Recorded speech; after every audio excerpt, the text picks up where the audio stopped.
Hello, dear students. Welcome back to Law 434.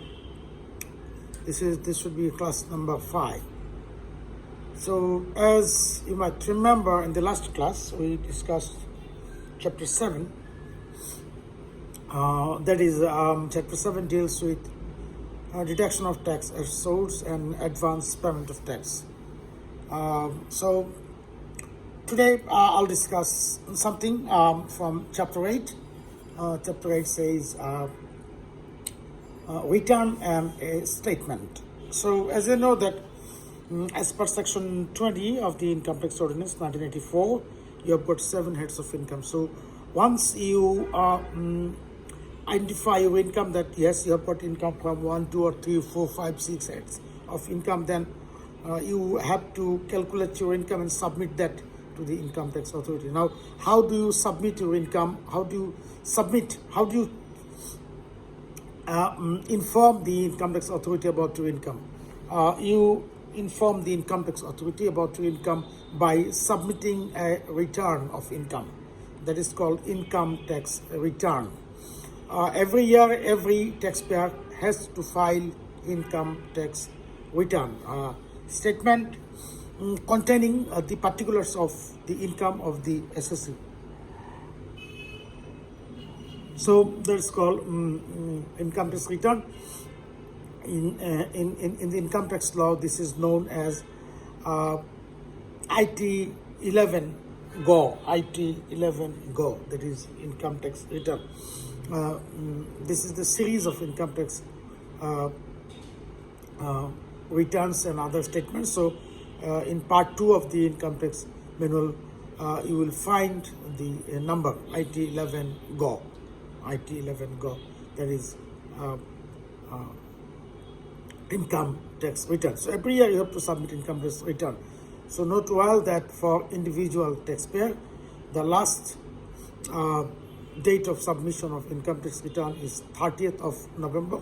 That is known as the tax day. So again, you have to submit your income tax return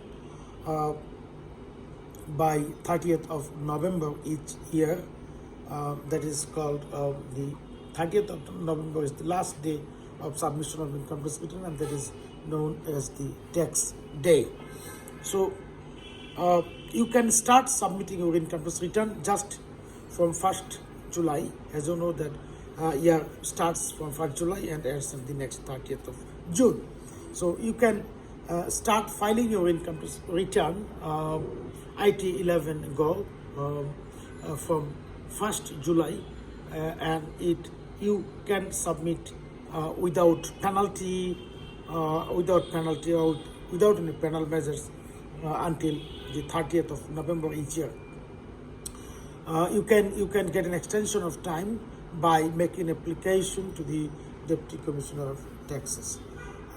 If you do not submit return within time, that is within 30th of November or within the extended period of time, you are allowed to submit the return, then you are liable to be penalized under the Income Tax Ordinance 1984.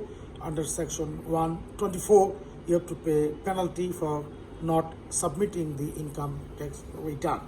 Now, as I said, that chapter 7 deals with return statements. Section 75 of chapter 7 says return of income.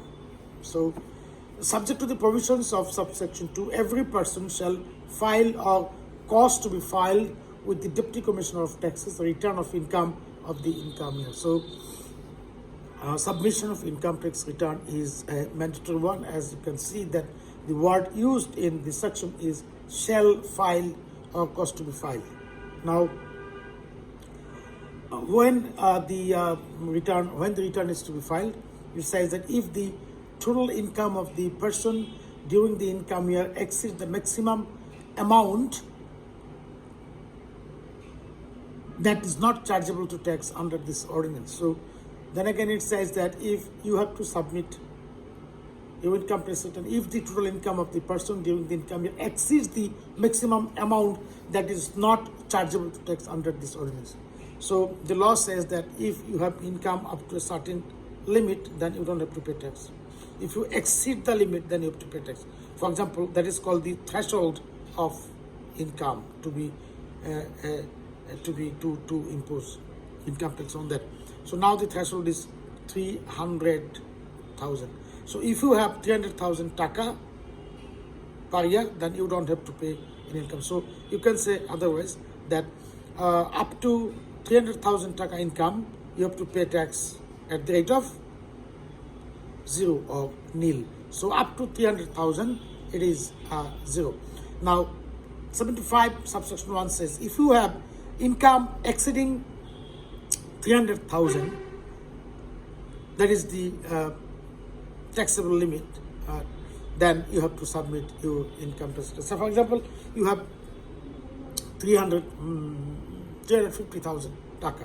In that case, since the taxable limit is 300,000, it means that on 300,000 taka you don't have to pay any tax. That is the tax-free threshold.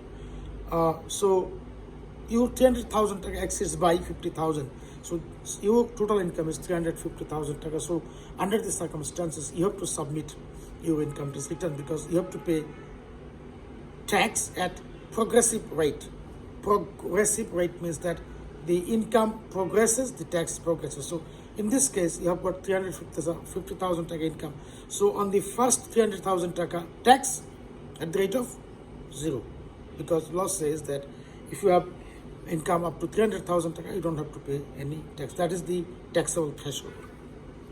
Now you have got 50,000 taka more. So next 50,000 taka, you have to pay tax at the rate of 5%. So at the rate of 5% means, so what is 5%? 2,000, maybe that is 2,500 taka. So you have to pay 2,500 taka tax on that income.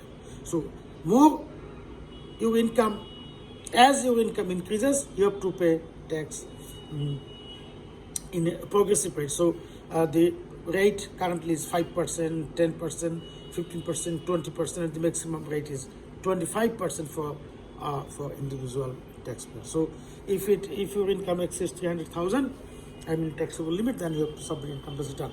If such person was assessed to tax for any of the 3 years immediately preceding the income year, you have to submit your income tax return. You don't have taxable income, but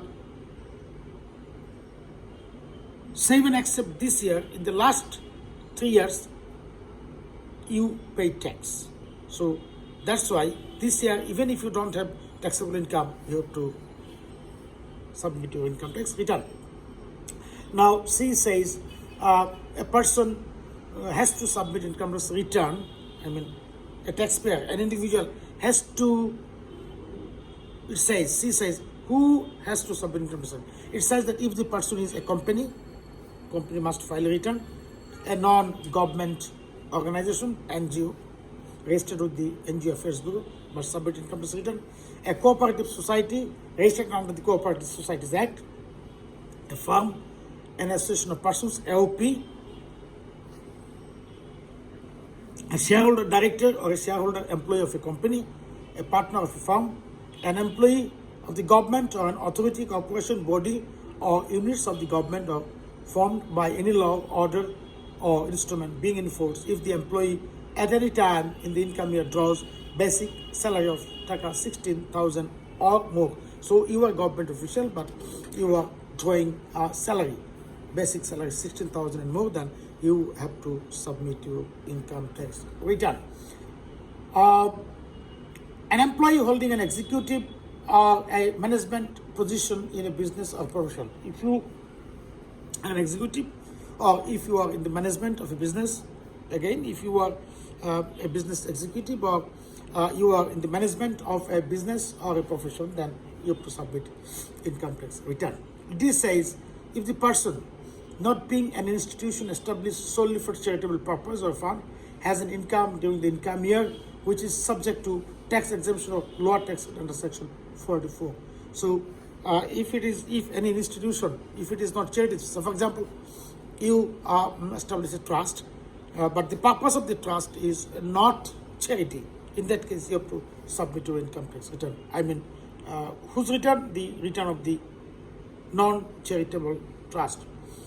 Next says, if the person at any time during the relevant income year fulfills any of the following conditions, they have to submit income tax return. So, if you fulfill any of the following conditions, then you have to submit income tax return. Now, see what are those. Please go to section 75, subsection 1, clause E says, if the person at any time during the relevant income year fulfills any of the following conditions, namely owns a motor car, owns a membership of a club registered under any law governing value tax, or runs any business or profession having trade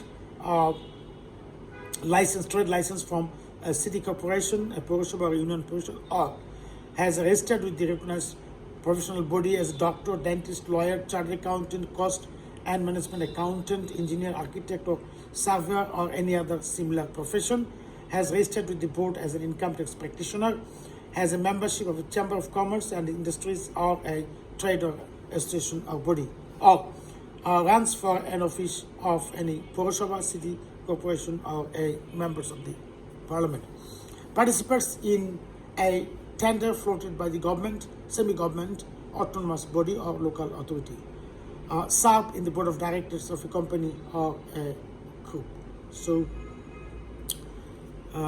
these are the categories of the taxpayers or SSEs or persons that who has to submit income tax return mandatorily under section 75 subsection 1 and the relevant clauses. Now subsection 2 says a return of income shall not be mandatory for an educational institution receiving government benefit of a monthly payment order, MPO, a public university or a fund, or any class of persons which the board by order or in official gazette exempt from filing the return. So these are the requirements to file return. Subject to the provisions of subsection 4, the return under this section shall be furnished in the prescribed form, setting forth therein such particulars and information, and accompanied by such schedules, statements, accounts, annexes, or documents as prescribed. So, what are the papers and documentations that you have to submit to your income tax return? Signed and verified. You have to sign the return, and you have to make an oath, and you have to verify. You have to, if you are an individual, then you have to sign by yourself. If it is a company, then an authorized officer. In the case of a partnership, by any partner, so you have to submit that return under proper sign and seal and signature. So that's the submission of income tax return. Who are persons bound to submit income tax return? This is important for your exam purpose.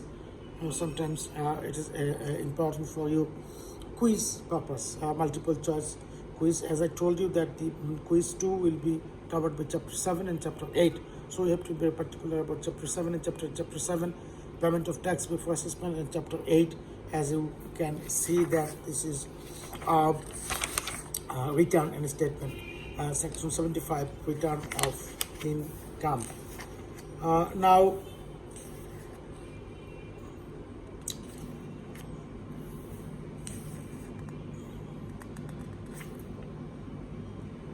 let's go next to chapter 9. Chapter 9, that's all we discussed in chapter 8. Who are the persons are bound to submit income tax return and when to submit the income tax return. And if you don't submit the income tax return, what happens is that you have to pay penalty under section 124 of the income tax ordinance.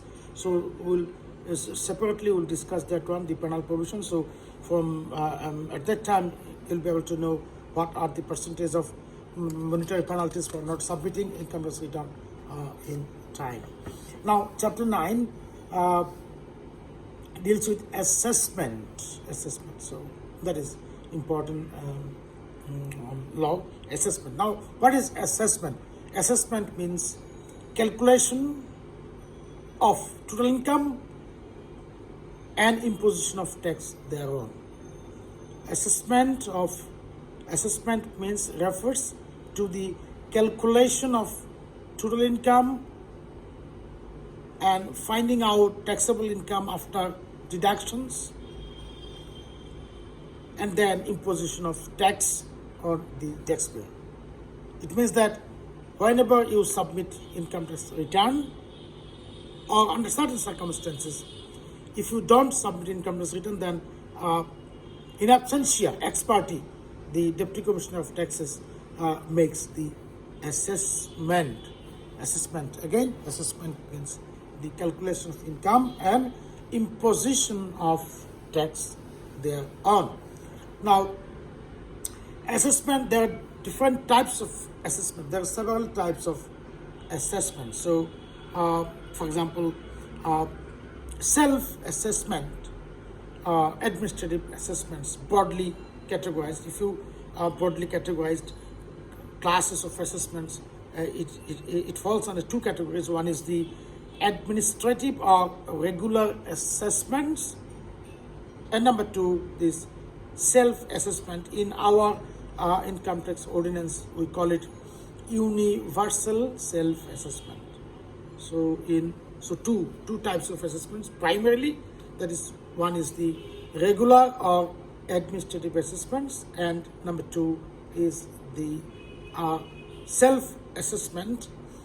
In our law, under section 82BB, it is read universal self-assessment. We'll discuss universal self-assessment is very important for your exam purpose. So we'll discuss in details universal self-assessment and what is self-assessment.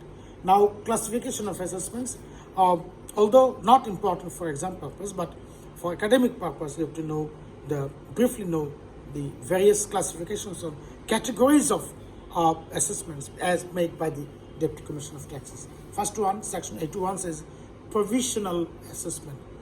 Provisional assessment, section 821 says provisional means when you submit return, the Deputy Commissioner provisionally makes the assessment. Provisional means not final. A temporary assessment is made, and the purpose of that provisional assessment is to collect the tax quickly from the taxpayer. So regular assessment will be made later on after scrutinizing, after examining all the papers, which will take time, long time to complete the assessment. But before going for the final assessment, administrative or regular assessment, the Deputy Commissioner can make a provisional or temporary assessment on the basis of your income shown in the return and make a demand, and you have to pay tax on that. That is the provisional assessment briefly. Section 82 says assessment on correct return. If you submit the return and the Deputy Commissioner finds the return correct, no mistake, everything is fine, everything is in order, the Deputy Commissioner thinks that the return is correct and complete, then he can make an assessment that is based on the assessment, that is said assessment on correct return. For that, you have to file the return in time for correct assessment. You have to, under section 82, you have to submit the income tax return in time. And you have to pay tax as well on the basis of your calculation. Or such return doesn't show any loss or lesser income than the last assessed income. Such return shall mention 12-digit tax percent inflation number. Now, we'll go discuss section 82BB. As I told you that this is important for your exam purpose, and that is section 82 capital BB. Section 82 capital BB, please note, and you please after my lecture, after my video, follow my lecture, and also go to download the book Income Tax Ordinance 1984 from the NBR website, and you read, go to section 82BB. It says universal self-assessment. Now, self-assessment. What is self-assessment? As you know, self means self. I, myself. So whenever I do something, whenever I make the assessment by myself, whenever you make the assessment by yourself, I make the assessment, I calculate my total income, I calculate my tax liability, I pay the tax to the government treasury, all the things are done by me, then that is called self-assessment. It means that assessment made by the taxpayer herself. Assessment made by the taxpayer herself. That is called the self-assessment. The important thing is that in case of self-assessment, the liability lies with the taxpayer, because the taxpayer, again, in case of self-assessment, the liability lies with the taxpayer. Why? Because it is the taxpayer who calculates the total income, calculates the tax liability, pays the tax to the government treasury, and submits the income tax return. Everything is done by the taxpayer. The income tax officer doesn't do anything except issuing the acknowledgement receipt or acknowledgement slip that yes, you have submitted a return. Here is the acknowledgement slip. Acknowledgement slip is attached with the income tax return IT 11 Go. With the return acknowledgement, you will fill up the acknowledgement. The Deputy Commissioner of Taxes will sign and seal the acknowledgement return in the self-assessment system. And note that acknowledgement slip amounts to assessment. That acknowledgement slip amounts to assessment. There is no separate sorry, there is no separate assessment for return submitted under Universal Self-Assessment Scheme under Section 82 capital B. The acknowledgement slip which the Deputy Commissioner of Taxes issues you, that acknowledgement slip amounts to assessment. Now,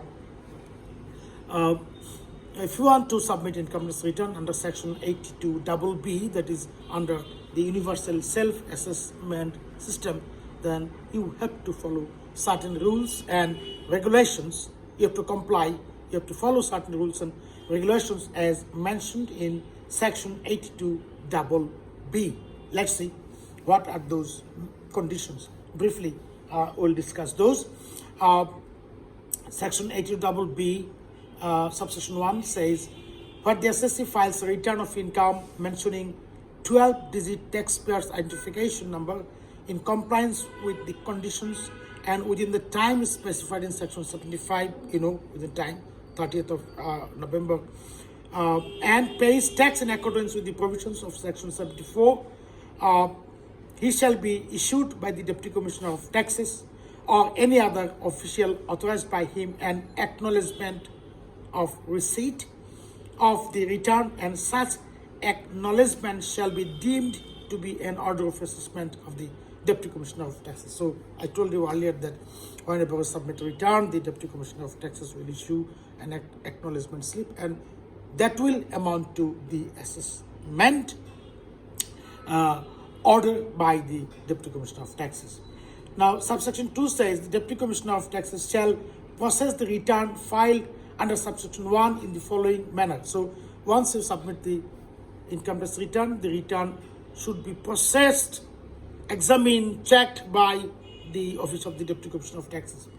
It says that income shall be computed after making the adjustment in respect of any arithmetical error in the return or any incorrect claim which is apparent from the existence of any information in the return or any statement or document filed there. So whenever you submit income tax return under self-assessment system under Section 82 B, then the Deputy Commissioner starts processing the return, and if he finds any clerical mistake in the return, then he corrects the mistake, and if there is any additional tax claim, then he will let you know that, and you will have to pay the additional tax on the basis of the calculation of the Deputy Commissioner of Taxes. That is not the assessment, let me tell you again, because the assessment order is the acknowledgement slip which is being issued by the Deputy Commissioner of Taxes. Next, tax and any other amount payable under this ordinance shall be computed on the basis of the income computed under Clause A, and the sum payable by or refundable to the assessee shall be determined after giving credit of the sum paid by advance tax, including the tax paid at source and the tax paid under this ordinance. So whenever you calculate your tax liability under a self-assessment system, then you take credit of any tax you paid in advance or tax deducted at source under Chapter 7 of the Income Tax Ordinance. Now, what happens is that, is this final? The return you submit and tax you pay under the Universal Self-Assessment Scheme under Section 82BB. Is that final? Sort of, it is final, but the National Board of Revenue has the power to select your income tax file for audit. Again, the return you submit under Section 82BB, under the Universal Self-Assessment System, that is final, and the Deputy Commissioner of Taxes issues the acknowledgement slip, so that amounts to the assessment order of the Deputy Commissioner of Taxes. But the National Board of Revenue retains the right of auditing your income tax return under certain circumstances. Audit.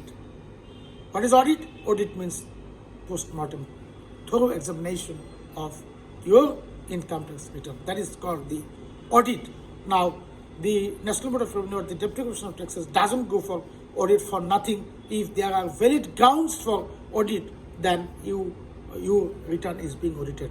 3 to 4% of the aggregate returns submitted by the taxpayers are being audited. Sometimes maybe less than that. Now, why the Deputy Commissioner of Taxes or the National Board of Revenue goes for the audit? Now, subsection 3 says, what the process of return results in a difference in the amount of income tax with other material figures than amount mentioned in the return filed under subsection 1, the Deputy Commissioner of Taxes shall serve notice to the SSC, communicating him about the difference and enclosing with the notice a sheet of computation, etc. So this is the whenever the return is being processed primarily, and if there is any tax difference, then you are notified that yes, there is a difference in your calculation and our calculation as per law, and you submit the return. That's the notice to the taxpayer after the process of the return. That is also called audit. That is called desk audit. That is called desk audit. That is not the thorough audit. That is the primary audit to find out any clerical mistake in the calculation or something else. Now, what are the conditions that the your return can be audited? Subsection 7 says, subsection 7 of Section 82BB says, the board or any authority subordinate to the board, if so authorized by the board in this behalf, may select in the manner to be determined by the board a number of returns filed under subsection 1 or of amended returns accepted under clause A of subsection 4 or of amended returns, etc., etc., for the purpose of audit. So, as I told you, that Deputy Commissioner of Taxes can select some files, returns for audit, provided that a return filed or an amended return accepted or allowed under this section shall not be selected for audit where it can be audited, but it says that, proviso says that a return filed or an amended return accepted or allowed under this section shall not be selected for audit where, under certain circumstances, this cannot be audited. It says that where it cannot be audited if such return or amended return shows at least 15% higher total income than the total income assessed in the immediately preceding year. So, if you show 15% more income in this return, then your return will not be audited. Such return or amended return is accompanied by corroborative evidence in support of this income exempted from that. So, you submit your corroborative evidence if you have any exempt income in your return. Is accompanied by a copy of the bank statement if you give the bank statement or account statement, as the case may be, in support of any sum or aggregate of sums or of loan exceeding 5 lakhs therein, other than bank or financial institutions. It doesn't show the receipt of gift during the year, doesn't show any income which is subject to tax exemption or reduced tax under section 44, and does not show or result any refund. So, if you see that, what are the conditions that under which your returns cannot be audited? If you know that then if you do not fulfill those conditions, then your return will be selected for audit by the National Board of Revenue.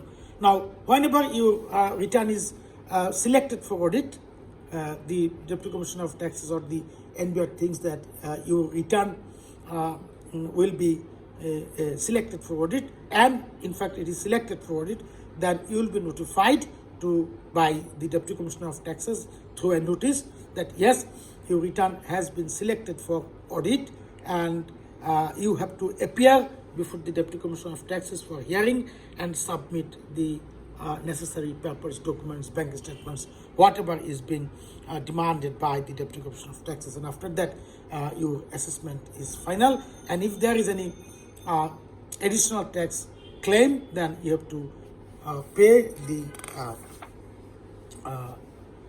tax on that.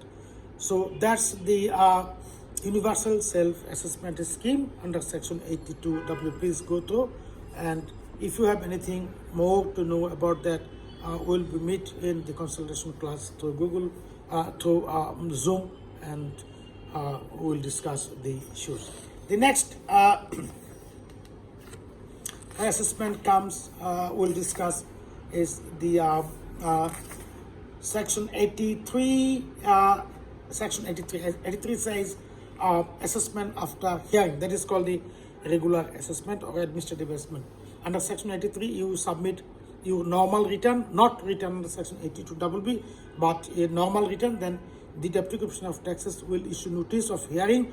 You appear before the Deputy Commissioner of Taxes, and then you give hearing, you submit your documents, and the Deputy Commissioner of Taxes makes the assessment. That is called regular assessment or assessment after hearing, as mentioned in Section 83 of the Income Tax Ordinance. There are some other assessments we are not concerned about because they are not in practice, but another one is important, that is in practice and is done by the frequently done by the Deputy Commissioner of Taxes, and that is called the Best Judgment Assessment. That is under Section 84 of the Income Tax Ordinance. That is called Best Judgment Assessment. That is in fact ex parte assessment. You know that what is ex parte assessment. Whenever one party fails to appear before the court for hearing, then the court proceeds to pronounce judgment in his absence. That is called the ex parte judgment. In Income Tax Ordinance or Income Tax Law, there is system of ex parte assessment. That is, you are being issued with the notice, but you don't appear before the Deputy Commissioner of Taxes for hearing. Under the circumstances, you are being assessed ex parte in your absence. That is called the ex parte assessment, but the law says, Section 84 says, this is Best Judgment Assessment. Now, why it is called Best Judgment Assessment? Best Judgment means that, well, since the SSC didn't appear, it doesn't mean that you will do whatever you like according to sweet will. You have to apply your judgment, you have to apply your conscience and make a reasonable assessment. You have to apply your best judgment, not to impose tax in an unreasonable way. So that's the best judgment assessment under Section 84. It says that where any person fails to file the return required by a notice under Section 77 and has not filed a return or revised return under Section 78, or to comply with the requirements of a notice under Section 79 or 80, to comply with the requirements of a notice under Section 83, 1. The Deputy Commissioner of Taxes shall, by an order in writing, assess the total income of the SSC to the best of his judgment and determine the sum payable by the SSC on the basis of such assessment. Where, in the opinion of the Board, a best judgment assessment made by the Deputy Commissioner of Taxes under subsection 1 shows lack of proper evaluation of the legal and factual aspects of the case, which has resulted in an arbitrary and injudicious assessment. The action leading to such assessment made by the Deputy Commissioner of Taxes shall be considered as a misconduct. So you can make ex parte assessment, but that you must apply your best judgment. So here is Section chapter 9 assessment. So we have discussed two chapters briefly. One is chapter 8, return and statement, submission of return, who are bound to submit income-tax return, and chapter 9, that is called the different types of assessment, imposition of tax on the SSC. So that's class number 5 and video number 1, law 434. I'll be back with more videos. If I think that there are more videos for class 5, I'll upload them. If not, this is the only video for class 5, chapter 8 and chapter 9. Please go through.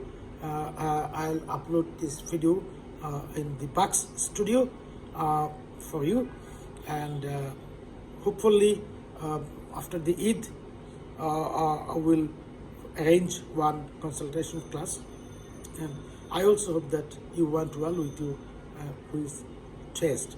So here we go, ladies and gentlemen, for for class number 5, video number 1. So please take care. Eid Mubarak. I'll see you in the next video and in the consultation class. Thank you very much. Allah Hafiz.